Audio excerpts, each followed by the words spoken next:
आइए अब हम क्वथनांक में उन्नयन, जो कि एक अणुसंख्यक गुणधर्म है, एलिवेशन इन बॉइलिंग पॉइंट के बारे में पढ़ते हैं।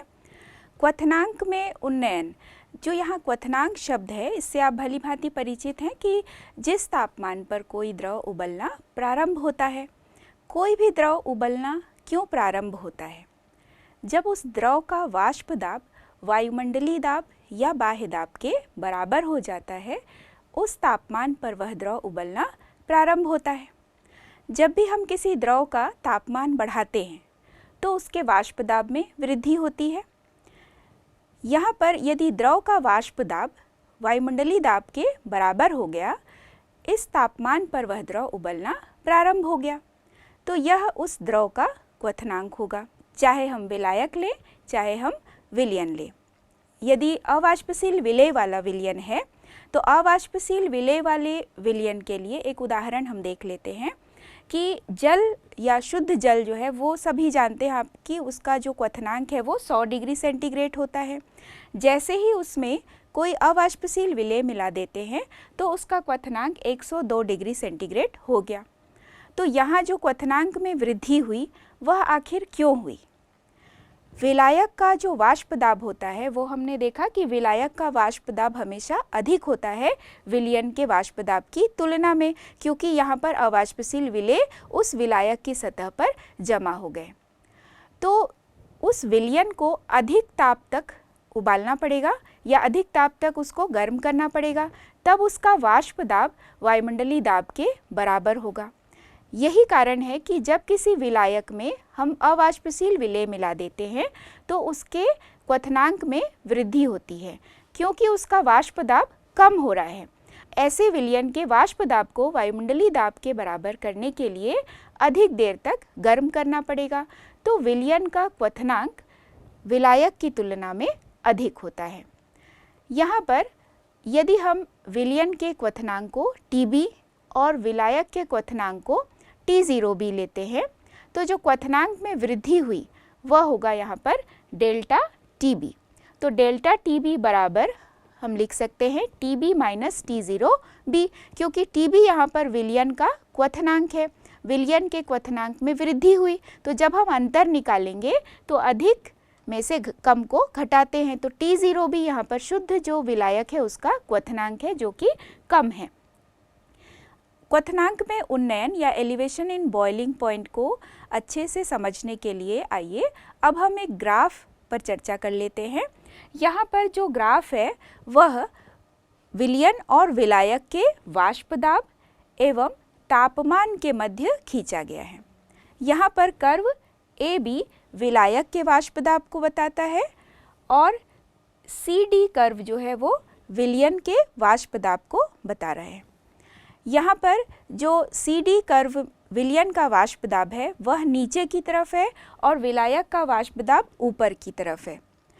जैसे जैसे टेम्परेचर बढ़ाएंगे दोनों ही कर्व ऊपर की ओर जा रहा है, अर्थात तापमान बढ़ाने पर वाष्प दाब में वृद्धि होती है। तो ये जो वृद्धि हो रही है और यहाँ पर हम देख रहे हैं कि विलयन का वाष्प दाब का जो कर्व है वो नीचे है और विलायक के वाष्प दाब का कर्व ऊपर की तरफ है। तो इससे भी समझ में आता है कि विलयन का वाष्प दाब कम होगा और विलायक का वाष्प दाब अधिक होगा। चूँकि यह ग्राफ प्रत्येक तापमान पर विलायक और विलयन के कर्व को शो कर रहा है, विलयन और विलायक के वाष्प दाब के कर्व को शो कर रहा है, तो यहाँ पर x बिंदु जो कि विलायक के कर्व के ऊपर है दिखाई दे रहा है।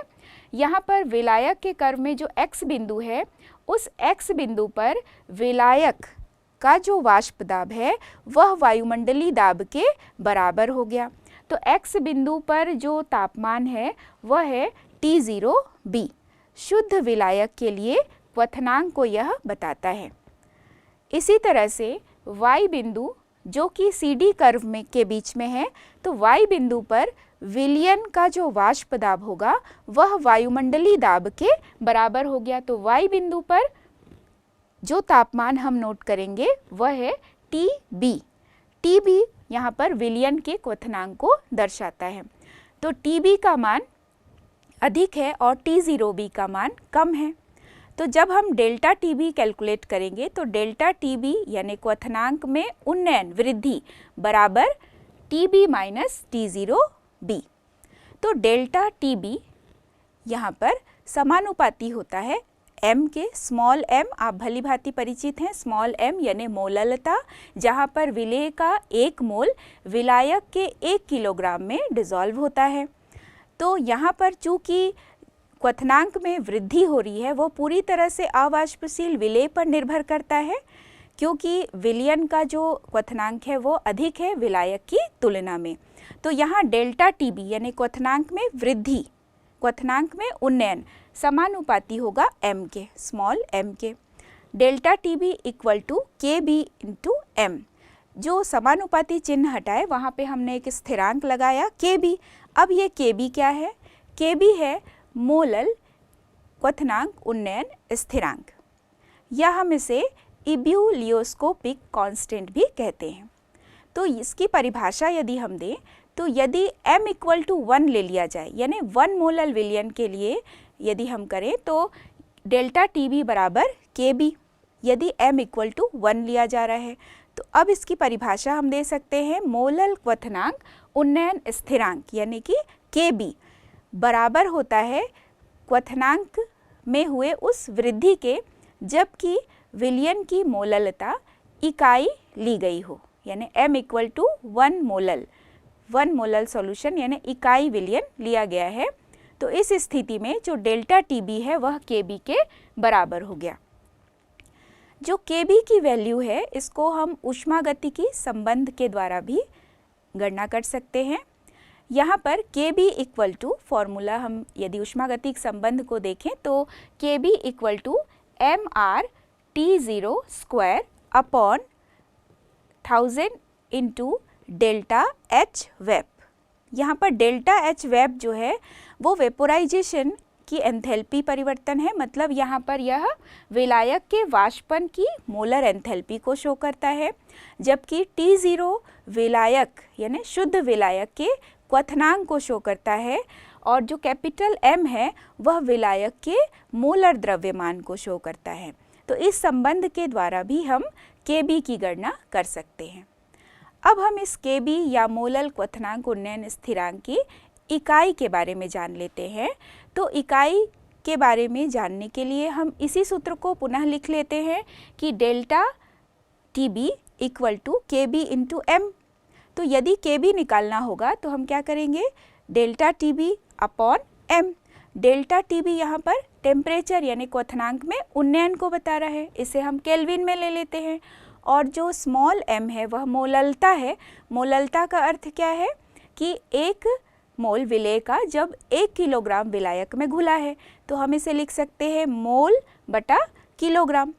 तो जब मोल बटा किलोग्राम करेंगे तो यहाँ पर Kb का मान होगा केल्विन और किलोग्राम ऊपर चला जाएगा तो केल्विन किलोग्राम प्रति मोल। Kb के लिए इकाई है वह प्राप्त होता है केल्विन kg पर मोल। क्वथनांक में उन्नयन एक अणु संख्य गुणधर्म है। इसे हम कैसे समझेंगे? तो उसी सूत्र को पुनः हम देख लेते हैं कि डेल्टा Tb समानुपाती है स्मॉल m के। चूँकि यहाँ पर यह मोलों की संख्या पर निर्भर करता है, विलेय के मोलों की संख्या जो विलायक के 1 किलोग्राम या 1000 ग्राम में डिसॉल्व होती है, क्योंकि जो क्वथनांक में वृद्धि हो रही है, क्वथनांक में उन्नयन हो रहा है, वह विलेय के मोलों की संख्या पर ही निर्भर करती है। तो डेल्टा Tb समानुपाती स्मॉल m के। तो यह एक अणु संख्य गुणधर्म होता है।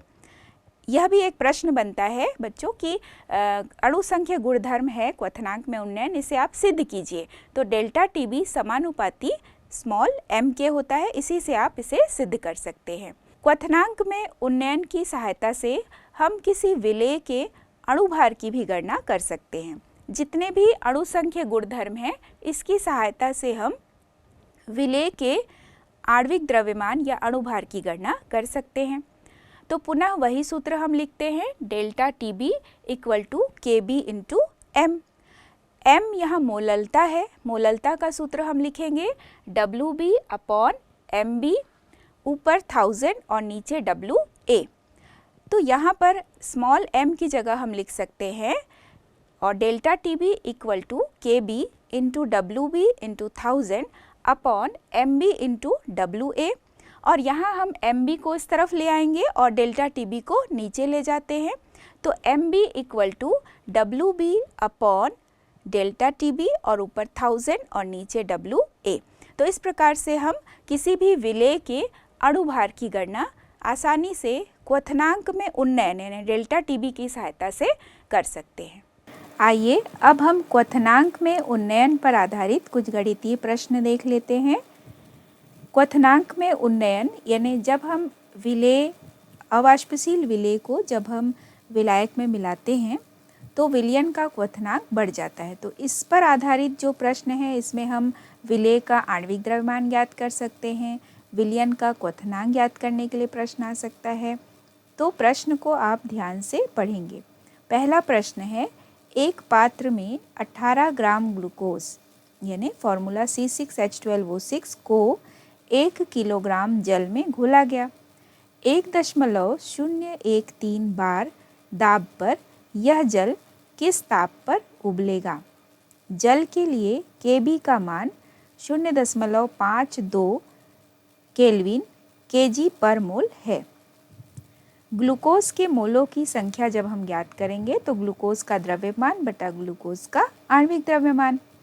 ग्लूकोज का द्रव्यमान दिया गया है 18 ग्राम और इसका आणविक द्रव्यमान है 180 बराबर 0.1 मोल। विलायक की किलोग्राम में मात्रा 1 किलोग्राम है। ग्लूकोज के विलयन की मोललता यहाँ पर होगी 0.1 मोल प्रति किलोग्राम। जल के क्वथनांक में परिवर्तन। जल के क्वथनांक में परिवर्तन यानी डेल्टा टी बी बराबर के बी इंटू एम। तो के बी की वैल्यू यहाँ दी हुई है 0.52 गुणा 0.1, चूँकि यहाँ पर मोललता का मान है 0.1, तो 0.052 ये केल्विन है। डेल्टा टी बी की वैल्यू। जल में क्वथनांक में परिवर्तन। 1.013 बार दाब पर जल 373.15 केल्विन पर उबलता है। तो विलयन का क्वथनांक डेल्टा टी बी बराबर T B minus T0B। T B यहाँ पर विलयन का क्वथनांक है और T0B विलायक का क्वथनांक है और डेल्टा टी बी क्वथनांक में परिवर्तन को शो करता है। टी बी बराबर T0B plus delta T B. T B विलयन का क्वथनांक बराबर, चूँकि शुद्ध यहाँ पर विलायक T0B शुद्ध विलायक यानी जल लिया गया है, तो जल के लिए जल का क्वथनांक 100 डिग्री सेंटीग्रेड होता है। यदि उसमें 273.15 यानी केल्विन में परिवर्तन करेंगे तो T0B की वैल्यू होगी 373.15 धन, चूँकि क्वथनांक में उन्नयन का मान प्राप्त हुआ है 0.052, तो विलयन का क्वथनांक प्राप्त होता है 373.202। दूसरा प्रश्न क्वथनांक में उन्नयन पर आधारित।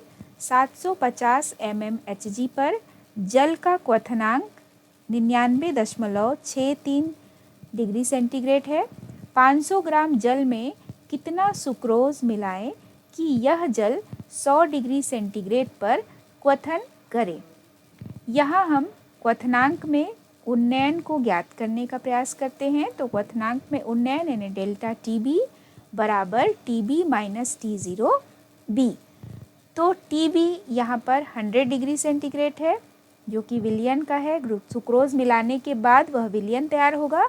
तो टी बी के लिए टी बी यहाँ पर विलयन का क्वथनांक है 100 डिग्री सेंटीग्रेड माइनस T0B का मान दिया हुआ है जल का क्वथनांक 99.63।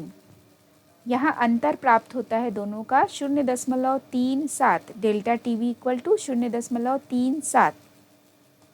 जब हम क्वथनांक में उन्नयन के लिए फॉर्मूला लिखते हैं तो डेल्टा टी बी बराबर K B into W B into 1000 upon M B into W A. W भी यहाँ पर हमें कैलकुलेट करना है कि कितना सुक्रोज मिलाया जाए कि वह 100 डिग्री सेंटीग्रेड पर क्वथन करने लगे। के बी का मान यहाँ नहीं दिया हुआ है, तो जनरली जल के लिए जो के बी का मान होता है वह होता है 0.52 केल्विन किलो जूल पर मोल। मॉलिक्यूलर वेट यानी आणविक द्रव्यमान हम सुक्रोज का ज्ञात कर सकते हैं। सुक्रोज का फॉर्मूला C12H22O11 है। तो आप जब इसे कैलकुलेट करेंगे परमाणु द्रव्यमान के आधार पर तो मान प्राप्त होगा 342। WA यानी यहाँ पर जल का द्रव्यमान दिया हुआ है 500 ग्राम। जब हम सभी मानों को रखते हैं तो डेल्टा TB यानी जो क्वथनांक में उन्नयन है 0.37 बराबर KB का मान 0.52। WB ज्ञात करना है और चूंकि हम विलायक का द्रव्यमान ग्राम में ले रहे हैं तो ऊपर 1000 है। विलेय का द्रव्यमान ले रहे हैं सुक्रोज का 342 गुणा विलायक का द्रव्यमान 500 ग्राम है। जब हम इसे कैलकुलेट करते हैं तो WB यानी सुक्रोज का द्रव्यमान प्राप्त होता है 121.67 ग्राम। क्वथनांक में उन्नयन पर आधारित अगला प्रश्न है। बेंजीन का क्वथनांक 353.23 केल्विन है। 1.80 ग्राम अवाष्पशील विलेय को 90 ग्राम बेंजीन में घोलने पर विलयन का क्वथनांक बढ़कर 354.11 केल्विन हो जाता है। विलेय के मोलर द्रव्यमान की गणना कीजिए। बेंजीन के लिए Kb का मान 2.53 केल्विन Kg पर मोल है। डेल्टा TB बराबर TB माइनस T0B। यहाँ डेल्टा TB कैलकुलेट करने के लिए हम क्वथनांक लेते हैं, जैसे TB यानी विलयन का क्वथनांक 354.11 और विलायक के लिए मान प्राप्त है 353.23। अंतर करने पर मान प्राप्त होता है डेल्टा TB का 0.88 केल्विन। क्वथनांक में उन्नयन के लिए सूत्र है डेल्टा TB बराबर KB into WB into 1000 upon MB into WA। KB का मान दिया हुआ है 2.53, WB का मान दिया हुआ है 1.80 गुणा 1000 बटा MB और गुणा WA का मान हो जाएगा 90। चूँकि यहाँ डेल्टा TB का मान दिया हुआ है 0.88 तो हम MB को दूसरी तरफ ले जाते हैं 0.88 की जगह और उसे नीचे ले आते हैं। तो हमारे पास MB बराबर प्राप्त होता है मान 2.53 गुणा 1.80 गुणा 1000 बटा 0.88 गुणा 90। इसे कैलकुलेट करने पर जो वैल्यू प्राप्त होती है वह है 57.5। इसे हम लगभग 58 ग्राम प्रति मोल मान लेते हैं।